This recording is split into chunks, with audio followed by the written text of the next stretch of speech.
Hello, Mom. Hello, Dad. This is our last video on study skills for students.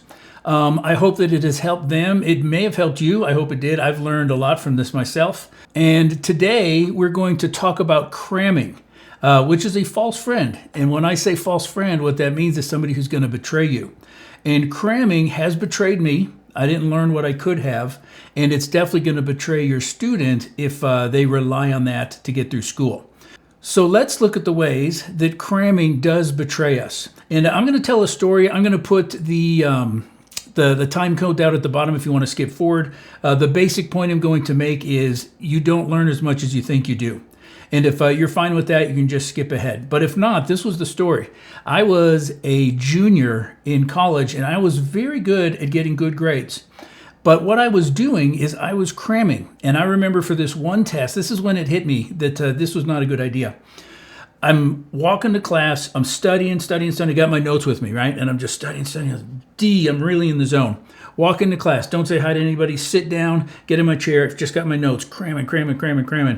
Get the paper, put my notes away, and I immediately flip the test over and I just start scribbling down, total brain dump of every single thing I could possibly remember. And that's how I used to take tests, because now I had the test with me and on the back I had my notes.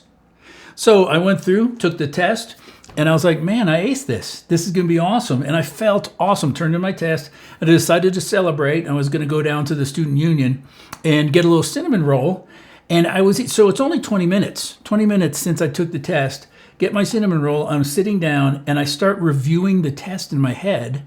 And I realized I don't remember the answer to this question or that one. And it hit me that I had crammed it into short-term memory, but not into long-term memory.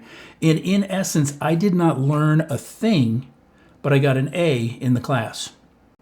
The second way that cramming betrays us is that it just isn't very effective. And like highlighting, I know you do it, I know I've done it, everybody does it, but cramming is not very effective. I'm going to put up on the screen here an excerpt from a study. I'm not going to go into this in detail. There is so much information out there. If you want to learn more about it, just type in spaced repetition and you'll get all the studies you want. But in essence, what the studies all basically said is that cramming is not as effective as learning your things spread out over time. And I think we all know this.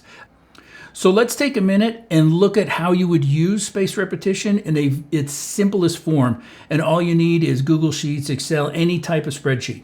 So for our pretend test that we're getting ready to study for, we're going to have to memorize the distances to all the planets from Earth.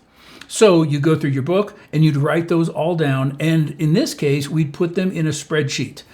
And that's what you're looking at now. So you can see you've got all your planets on the left. You have your distances on the second column. And then what you would do is you would study for your first day. And then the next day, let's say it's January 12th. That's my example here. On January 12th, you only got Mercury and Venus and Jupiter right. And the way that you know that is because they're the only ones that are green. Green means that you remembered it. Yellow means that you remembered it, but you really struggled. And red means you did not remember it. You got it wrong. So on our first day, we only got 3 right. On the second day, on the 13th, we still know Mercury and Venus. So we feel pretty confident. So we're not going to study that one the next day because I think we got it. And you'll notice that Mars, Jupiter both moved to yellow. So we got it right, but it wasn't easy. And then as we go down, we missed some. Those are in red. And Neptune is in yellow, so we got it right, but it was hard.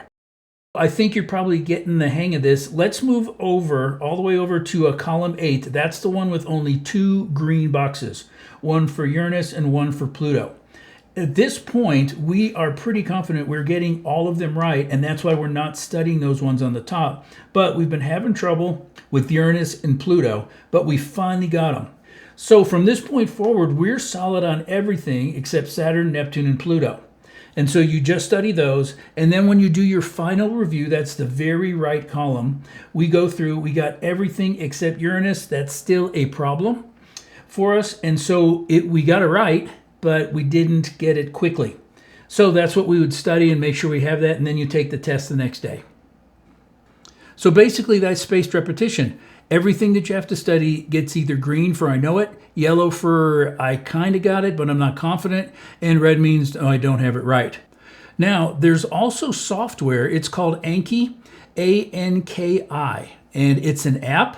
There's a web version and there's a desktop version, and it's free if you're on any operating system except for Mac.